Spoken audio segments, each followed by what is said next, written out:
No nanny survived a day with the Millionaire's triplets until a single mom knocked on the door, looking for work. "You are not my mom! Get out!" Tommy's scream ricocheted off the marble kitchen walls as he hurled a frying pan.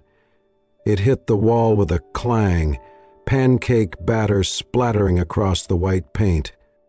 "We don't want another nanny. We want our mom!" Danny and Bobby joined in, faces flushed with fury, tears, and syrup. The nanny barely dodged a flying juice box. She dropped her spatula and bolted. "That's it. I am not paid enough for this," she muttered, yanking her bag off the counter and racing to the front door. Slam. Silence for a second. Then Tommy smashed a jar of jam. From the hallway, smoke curled into the air. John Prescott burst into the kitchen, sleeves rolled up, fire extinguisher in hand. "What now?" He stopped short at the chaos. Scorched toast in the oven. Syrup on the floor. 3 defiant 6-year-olds in the middle of destruction.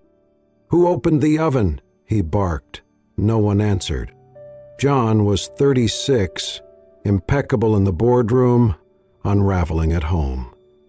His wife's death had shattered their lives. 21 nannies had come and gone in 6 months. He could build a billion-dollar company, but he could not keep a caregiver under his roof. A knock came at the door. Tommy growled, "Tell them to leave." Another knock, then a calm voice. "Hello? Is this the Prescott residence?" John sighed. "Stay here." He opened the door to find a woman with a suitcase and a small child by her side. She looked about 28, long blonde hair in a braid, green eyes, steady. Her shirt was clean but faded. "Linda Carter," she said. "I came about the nanny job." Next to her stood a little girl, maybe 5, holding a stuffed fox and staring wide-eyed at the mansion. John blinked. "This isn't a good time?" Linda nodded. "I figured." A crash came from the kitchen behind him. "I said no peanut butter!" Danny screamed. John sighed. "We're having a moment." Linda glanced inside, then to her daughter. "Lily, wait right here." Without waiting for permission, she stepped past John into the house. He stared, stunned, then followed. Linda paused at the edge of the kitchen. She took in the mess, chairs overturned, flour on the floor, 3 furious boys. Tommy sneered. "You're the new nanny? You won't last till lunch." Linda tilted her head. "Maybe, but I'm not here for the money. I'm here because I know what it's like to lose someone." All 3 boys froze. Danny's spoon lowered. Bobby's eyes locked on hers. Linda crouched and picked up shards of a plate. "You guys know how to cause a storm," she said lightly. "That takes serious teamwork." John leaned in the doorway, arms folded. She hadn't raised her voice once. Tommy pointed at a pile of jam. "You know how to clean this?" "Nope," Linda said with a grin. "But I'm good at trying, especially when the mess isn't mine." Bobby snorted. Danny cracked a smile. Linda grabbed a cloth and calmly wiped syrup off the counter like this was the most normal morning in the world. Then she turned to John. "I know what it feels like to have your world fall apart and still have to show up the next day. I won't promise I can fix this, but I won't leave just because it's messy." John studied her. She didn't flinch at the chaos. Her voice was calm, her presence strangely grounding. Maybe, just maybe, she would stay. John Prescott sat at his desk in his home office, the late afternoon sun casting long shadows across the mahogany furniture. In front of him was a slim folder marked Carter, Linda. He opened it, more out of obligation than interest, expecting the same polished resume he had seen 22 times before: degrees, accolades, glowing references. But Linda's resume was different. No college degree, high school diploma, a few unfinished credits from a community college. Previous work: waitress, part-time nanny, grocery store clerk. No fancy titles. No glowing recommendation from wealthy families. Just a list of real jobs held by a real person trying to survive. He turned the page. Single mother, daughter, age 5, no known partner. John leaned back in his chair, running a hand through his dark hair, tired. Why would someone with this background even think she stood a chance in his house, in his life? He glanced out the window toward the garden Sarah had planted before the accident. The flowers were overgrown now, wilted, just like everything else. He closed the folder and reached for his phone to call Rebecca and cancel the trial. But it rang before he could touch it. He frowned when he saw the caller ID. His son never called him, not unless it was urgent. He answered immediately. "Tommy?" "He's still here?" Tommy said, his voice suspicious. "Who?" John asked. "The lady with the braid. She's weird. She keeps smiling." John sat up straighter. "Smiling?" "Yeah." "And Bobby's laughing at her singing. It's not even good singing, Dad. It's silly." There was a pause. "She's not like the others," Tommy added. John was already grabbing his keys. 20 minutes later, he stepped into the front door of the mansion, briefcase still in hand, shoulders tight. He expected chaos, screaming, another broken dish. Instead, he heard music. Not real music, humming. Bad humming. He walked slowly toward the sound. In the living room, Linda was scrubbing a sticky red trail of juice from the wall. Her shirt sleeves were rolled up and her face was flushed from the effort. Lily and Bobby stood nearby, clapping their hands in rhythm as Linda hummed an upbeat tune that made no sense, but had all the right energy. "Faster!" Bobby shouted. Linda obliged, humming faster, scrubbing harder, pretending it was part of some magical cleaning spell. "Now, slow like a turtle," Lily squealed. And she slowed it down with dramatic flair, making them laugh harder. John froze. Bobby was laughing, not just smiling. Laughing. Full, belly-deep laughter that hadn't existed in their home since Sarah died. He stood quietly in the doorway, watching.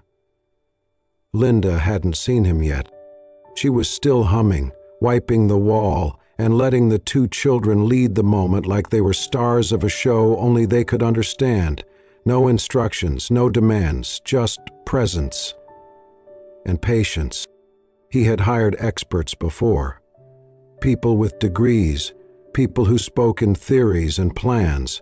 They all failed. But this woman, with no formal credentials, had made his son laugh within hours of meeting him. Later that night, after the kids had gone to bed, Linda sat on the edge of the mattress in the guest room, brushing Lily's hair with gentle strokes. The little girl was already half asleep, her tiny fingers wrapped around the tail of her stuffed fox. Linda's mind drifted. 7 years ago, she sat alone in a fluorescent-lit clinic, staring at a pregnancy test. The father had walked out without a word. No job, no degree, no family support. She had $86, 0 cents in her bank account, and fear flooding every part of her. She almost made a choice that day. A choice she could never take back. But then she heard Lily's heartbeat for the first time, and everything changed. That tiny pulse gave her a reason to keep going.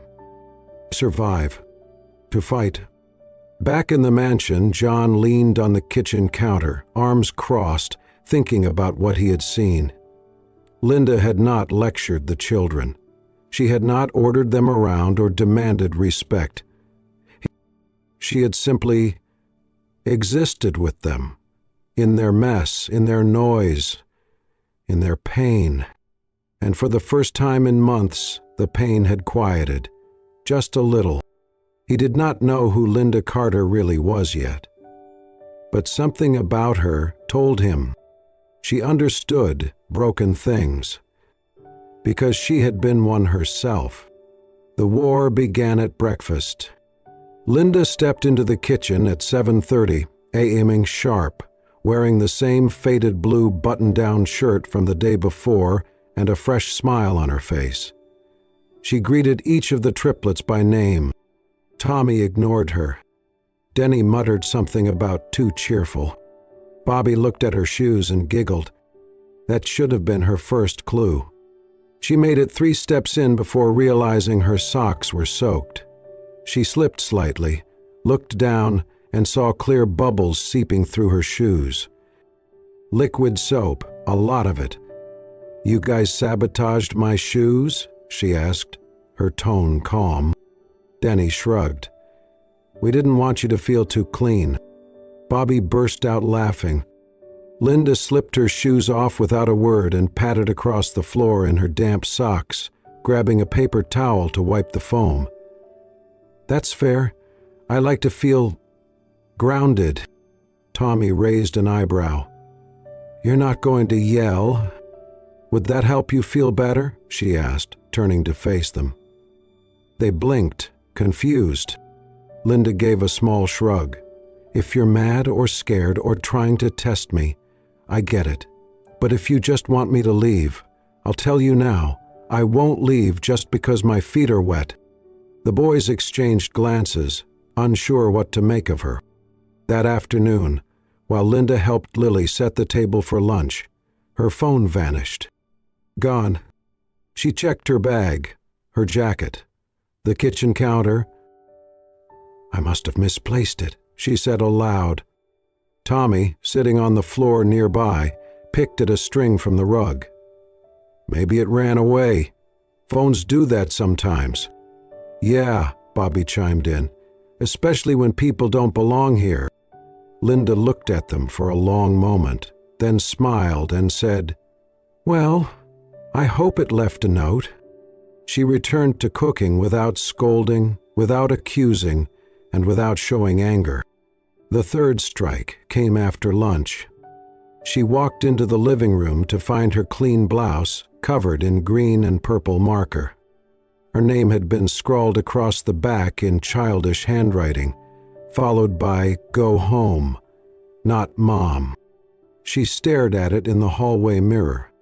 Then she walked to the playroom, where all 3 boys sat in a fortress of couch cushions. "Just wanted to check," she said, arms crossed.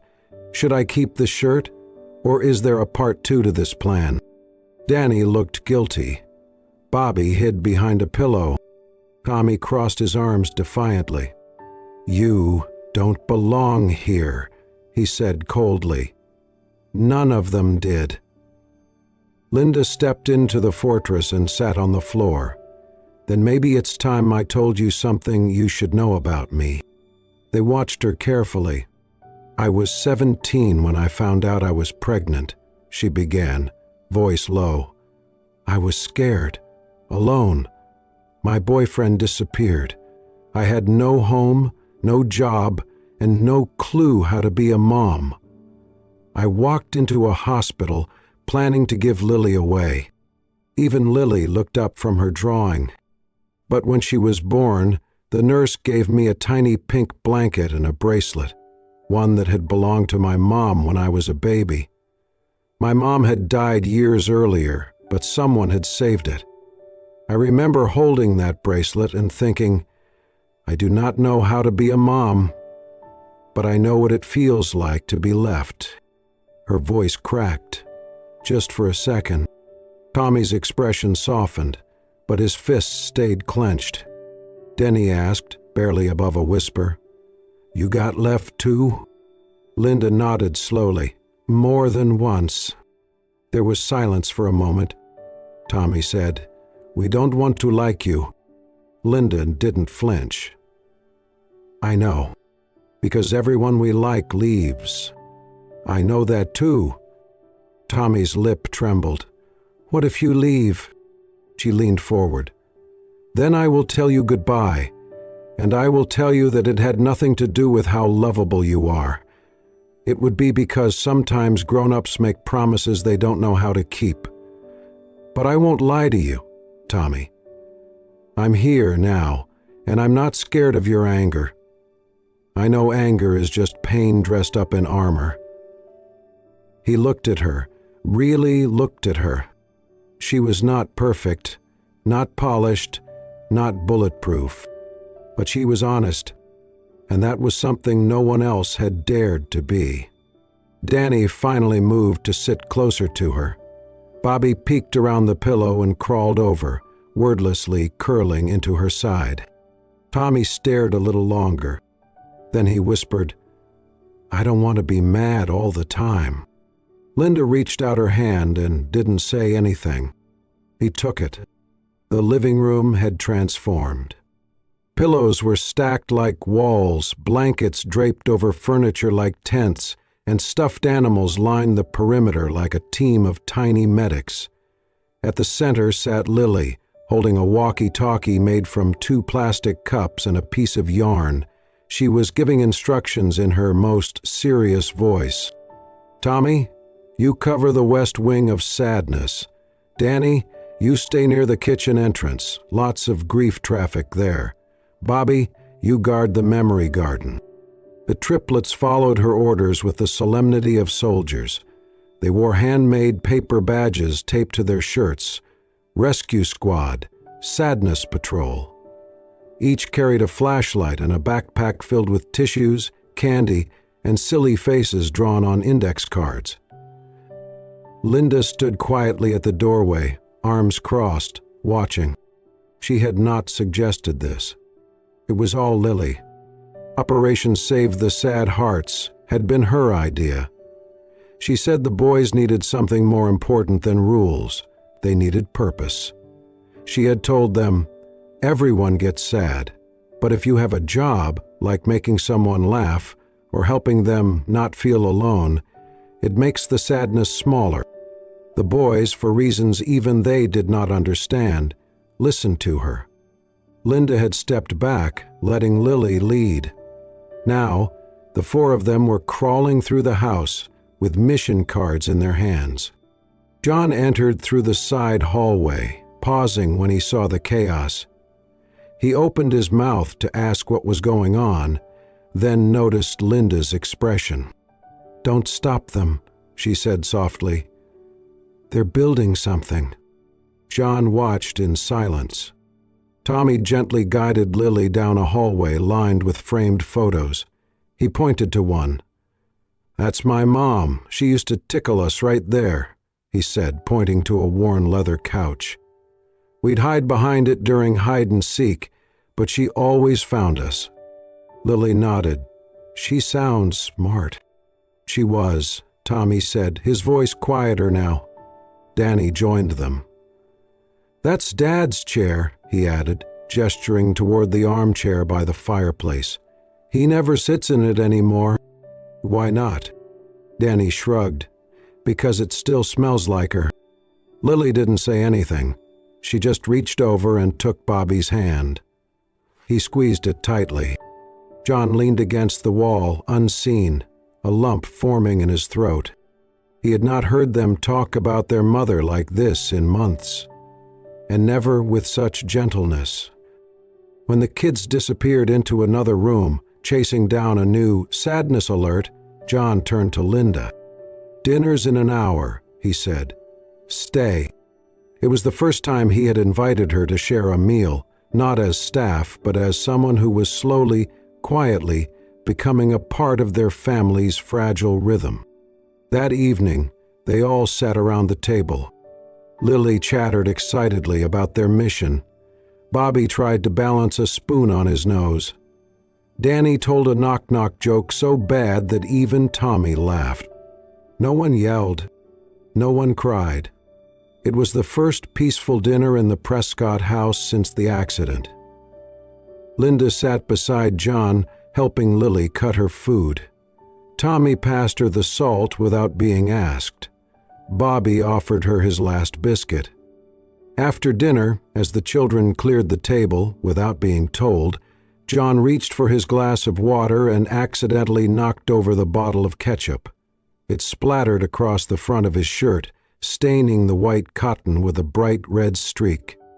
"Damn it," he muttered under his breath, reaching for a napkin.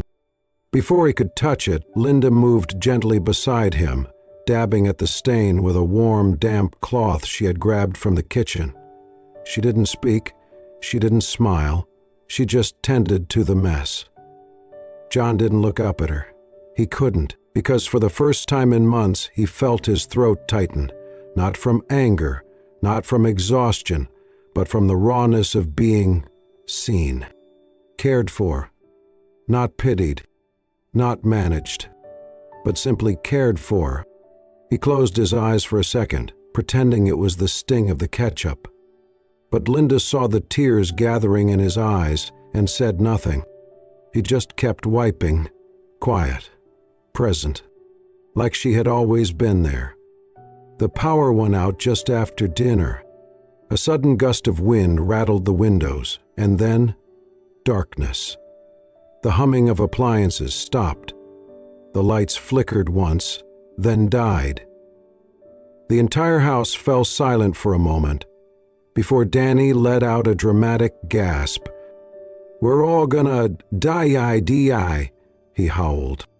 "No, we're not," Tommy countered, though his voice shook slightly. From the hallway, Bobby whispered, "Is this a ghost thing?" Linda appeared, holding a flashlight under her chin, casting shadows across her face. "You know what this means, right?" she said in a spooky, exaggerated voice. "It's officially story time, by flashlight." The boys stared. Lily clapped. "Tell the one about the boy who turned into a pickle." "No, Linda said, dramatically flipping the beam toward the ceiling. "Tonight's story is about the haunted fridge that only hummed when it was hungry." The kids screamed in delight. She dropped her voice to a deep, ridiculous growl. Every midnight, it whispered, "Feed me eggs, or I'll eat your socks." Within minutes, the boys and Lily were rolling on the carpet, laughing hysterically as Linda pantomimed the fridge, chasing her around the kitchen with an egg whisk and a sock in its mouth. John watched from the doorway, leaning against the frame. The glow from the flashlight bounced off the walls, as if her silliness were a warm lantern in a cold cave. She had no script, no props, just her voice, her commitment to the bit, and a willingness to be completely ridiculous for the sake of 4 giggling children. After the kids were tucked in, Bobby snuggled up to his stuffed bear, Danny still giggling in his sleep, Tommy clutching his flashlight like a sword. John found Linda in the kitchen. She was sitting at the table with a candle in a glass jar, sipping tea from a chipped mug. The soft glow lit her face gently, catching the corners of her eyes. "You didn't have to go full horror comedy," he said, walking in. "I figured it was either that or them crying and clinging to the furniture," she replied. "Pickle stories win every time." He smiled, genuinely, and took the seat across from her. For a while they just sat there, no flickering screens, no deadlines, no screaming children, just stillness. And then he said it, quietly, like something he hadn't said aloud in a very long time. "She was on her way to buy me a birthday cake." Linda looked up. She insisted on doing it herself, even though the assistant could have handled it. She said it had to be perfect. She never came back. He swallowed hard. "That was the last birthday I ever had." Linda didn't speak. She just listened. John rubbed the bridge of his nose. "And every year since then, I just ignore it. Pretend it's not a date. No cake, no candles, no mention. She reached into the cabinet beside her and pulled out a small box wrapped in recycled newspaper and tied with a shoelace bow. She placed it in front of him. "What's this?" "Open it." He untied the knot slowly. Inside there was a tiny cupcake, slightly lopsided with a smear of uneven frosting. A small tea-light candle was wedged gently in the center. "They made it," Linda said. "All three of them. Lily supervised." John looked up, speechless. Linda shrugged. "They told me their dad forgot how to smile on his birthday, so they made him a reason." He didn't say anything for a long time. Then he reached into his pocket, pulled out a lighter, and lit the candle. The tiny flame flickered, dancing in the quiet room. Linda leaned forward slightly. "You don't have to make a wish." He nodded. "I already did." He exhaled and blew out the candle. His face shifted in the dim light. Not just a smile. Something softer, something lighter. "Thank you," he said, voice thick, "for reminding me. I'm still here." Linda didn't say anything. She didn't need to. The candle had said enough. The headline hit the internet like a firestorm. "Billionaire CEO hides behind mystery nanny. With troubled past, children left emotionally unattended." The article was brutal. A local gossip outlet had run an exposé filled with anonymous sources and twisted half-truths. They painted John as an absent father, too grief-stricken or disinterested to care for his own children. But the worst part was the profile on Linda, dug up from public records, online rumors, and scraps of past struggles. Former waitress, single mother, no formal education, once seen at a shelter, questionable emotional stability. Linda stood in the kitchen, reading it from her phone, silent. Lily clutched her hand, looking up at her with concern. "Mommy, are we in trouble?" "No, sweetheart," Linda said gently, kneeling down to kiss her forehead. "We're not the ones lying." By noon, Child Protective Services had called. "We'll be conducting a home inspection," the woman said crisply. "Given the public concern, we need to verify the children's well-being." John hung up and stared blankly at the receiver. Then he turned to Linda. "You shouldn't stay," he said quietly. "This could ruin you. That article makes you look like someone who has lived a real life," Linda interrupted, calm but firm. "I've scrubbed floors. I've slept in cars. I've worked 2 jobs and still gone to bed hungry. But I have never hurt a child, and I never will." John exhaled. I don't want them coming after Lily." Linda's voice softened, but it didn't lose its strength.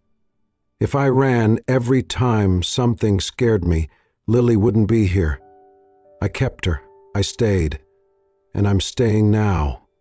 Not because I need to, but because I want to." That afternoon, Linda gathered the kids at the dining table. "We're going to have visitors tomorrow," she explained gently. "They'll want to see how we live. Not just how clean things are, but how kind we are." Tommy frowned. "Why? We didn't do anything wrong?" "No, sweetheart. But sometimes, people who don't know us make assumptions." Danny crossed his arms. "Are they going to take us away?" John walked in, hearing the question. He knelt beside them. "No one is taking anyone anywhere. We're going to show them the truth." Lily perked up. "Can we make cookies for them?" Linda smiled. "That's a beautiful idea." The next day, when the CPS worker arrived, she found the dining room filled with the scent of fresh-baked cookies. Heart-shaped, sprinkled with sugar, iced with the words, "Welcome" and "Thank you" in wobbly letters. The kids led her on a tour of the house themselves. "That's the couch where we read," Bobby said proudly. "Linda always does the funny voices." "Over here's the sadness rescue station," Danny added, pointing to the pillow fort. "And this," Tommy said, opening a drawer, "is our feelings box. We write notes if we're mad or sad, and Linda reads them when we're not ready to talk." The woman, Mrs. Halloway, took quiet notes as she listened. At the end of the visit, as she was zipping her folder closed, Bobby suddenly looked up at her and said, "Before Linda came, we only knew how to yell so people would go away." He glanced at the others, then added, "Now we know how to make cookies, so they'll stay." Mrs. Halloway blinked several times before nodding and saying, "Very special." Later, after she left, the kids scattered to the backyard. John lingered by the doorway, watching Lily kneel in the grass, drawing flowers with sidewalk chalk. He stepped toward her and crouched down. "Hey, Lily." She looked up. "Would you want to draw with me and the boys sometime? Maybe a big picture. Together?" Her eyes widened. Then she smiled and nodded. John reached out and held her tiny hand in his. It was the first time he had done that. No words, just a quiet gesture of belonging. Lyndon stood at the window, watching them.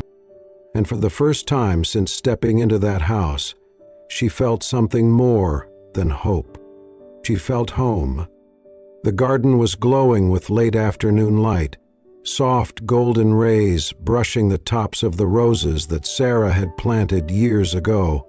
The lawn was freshly trimmed, the picnic blanket laid out with checkered red and white fabric, and plates filled with peanut butter sandwiches, apple slices, and lemonade cups that wobbled in the breeze.